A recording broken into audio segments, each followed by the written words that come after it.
If I didn't have a silent partner, what would I use? I think what I would try and use is what I mentioned before, which is, I think it's the grigri plus, and I would use that in lead mode. Is it lead mode? The one which feeds rope more easily. It's going to be lead mode, isn't it? Because you want to feed rope more easily. How is it climbing with the silent partner compared to a grigri setup? And like I say, I haven't really used the grigri setup that much. When I have used it, I haven't got the systems right properly. So to be honest, I've found it like total nightmare. And that's basically because I just haven't practiced with it and haven't got the system set up. I'm sure I would get used to it and it would become my sort of go-to method if I didn't have a silent partner. I'm always getting asked about rope soloing and my setup and how I do it and all that kind of stuff. So I'm just going to take you through a short rope solo crack climb to explain a few bits and bobs. What you'll probably get from this is that, although I might have done a bunch of rope soloing before, I'm probably not the most proficient person at it, but I have a few nice ways which could be useful or helpful to people. So always at the start I build my anchor, and in this case it was a natural anchor, and I used a couple of cams at the beginning of the crack with the stems pointing upwards. I placed the stems pointing upwards as this is going to be like the direction of pull if I was to fall on them. I then attach one end of the rope to this anchor, and again in this case I used a figure of 8 on the bite with the double bunny ear loop thingy shenanigans, and basically I could equalise these, so it was getting like an equalised pull on both pieces if I was to fall. And then with the other end of the rope I feed it into a nice pile. In this case you can see it's a pile on the ledge below me, and then I feed the rope until the point where I've attached it to the anchor. I've just left the rope on the ledge in this case as there's nothing for it to get caught on, but if it was like bouldery at the bottom or a woodland setting for example, then I might feed the rope into a bag so that when the rope is feeding out it's not going to get caught on anything. On these off-widthy type cracks, when you're getting your body in, I wouldn't say it's like the smoothest for rope soloing, as your device can often get between you and the edge of the crack. So when you want to pull the rope through and clip, it can be like a little bit of a pain, so you have to sort of like turn your hips out and give yourself a little bit of room to be able to reach the rope. The good thing about this type of rope soloing, and I guess climbing in general, is that it does feel quite secure.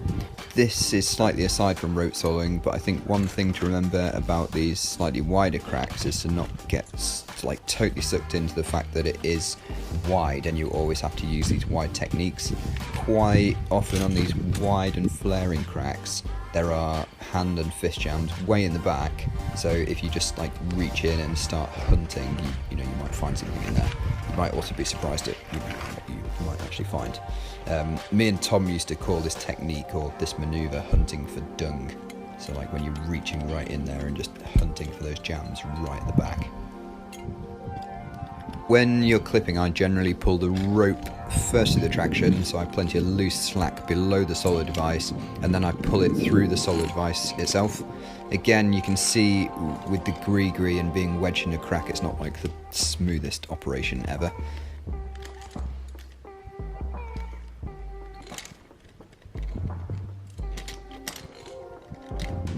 A problem which can occur higher on the route is something called backfeeding, and this is where the weight of your rope through the piece of gear gets heavier than your spare rope, and this can give you a whole bunch of unnecessary slack which you didn't know you had.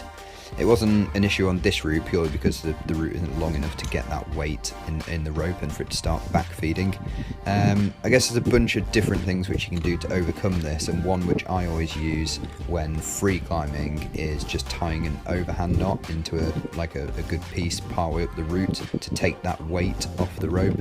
There's a whole load of talk about using rubber bands to hold the rope up, but in all honesty, for me, when I'm free climbing, I don't want to be fiddling about with bands wrapped around a rope holding it up. It's just not really a viable solution with harder free rope soloing. So there you go, a little bit of rope solo shenanigans. If you have any more questions, just stick them in the comments below and I will try and answer them. Can't believe at one point in my life I thought it was a good idea to climb an hill like that. It's not a successful system, I wouldn't say. Safe. Okay, take. Okay, thank you.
Alright, let's do this. This is the awesome array, and here is my pitch called Angela. This is my 35-meter rope from Beal, and here I have my anchor point with 2 beaners and a butterfly, and here you can see the figure 8 as a backup knot. I will catch me now with my grigri, and another backup system is the roll and lock. First thing, I have to put the rope in my backpack, and don't forget stopper knot at the end, and the end goes in the backpack. You can use a quick draw for filling in the rope in the backpack. It's easier this way. And don't forget the backup nuts. Close the bag and put them on.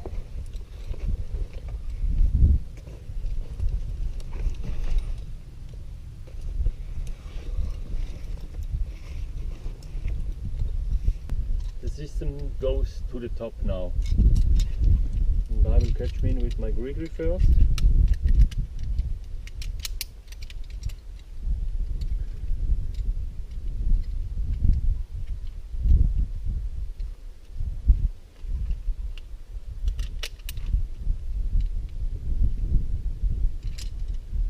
Then use this. You have to optimize your grigri. There are 2 holes with a little rope here to hold the grigri in position. I will show you now the system. You're climbing with the grigri up. Then you will set a quick draw like this. And if you fall, the grigri will catch you. If the grigri don't catch you and the rope goes through, I have the roll and lock system who will catch the grigri like this. And as a third backup, I have a backup nut who will catch the roll and lock, and as well the grigri.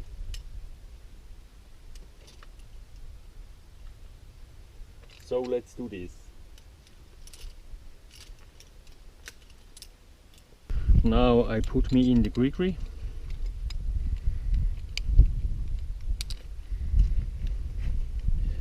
With my twin gribble beaner. I catch me in the harness. I was testing the system. Now I will catch me in the roll and lock.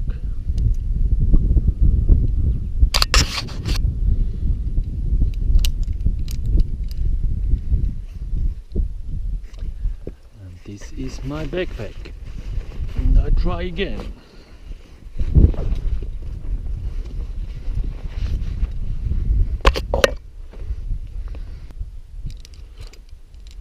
Right. The harness is right on. I have all the things, the stuff I need. So let's do this, Jessica.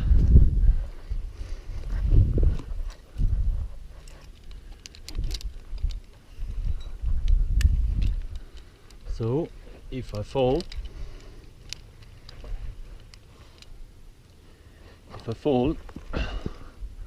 the grigri catch me. So here I can use the first rubber.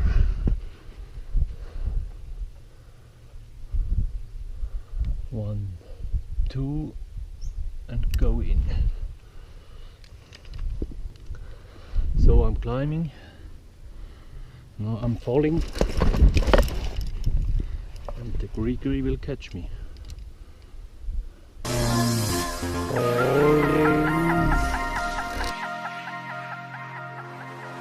Parallel world.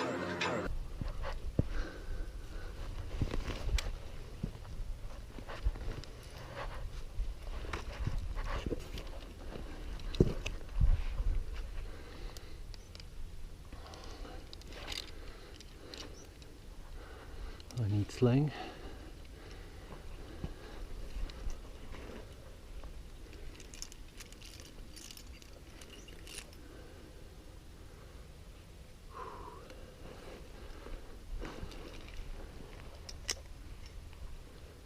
Put me in.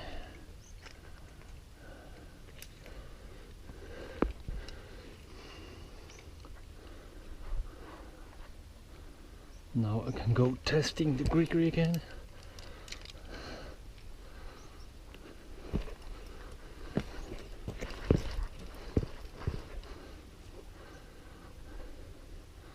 Inside the rubber.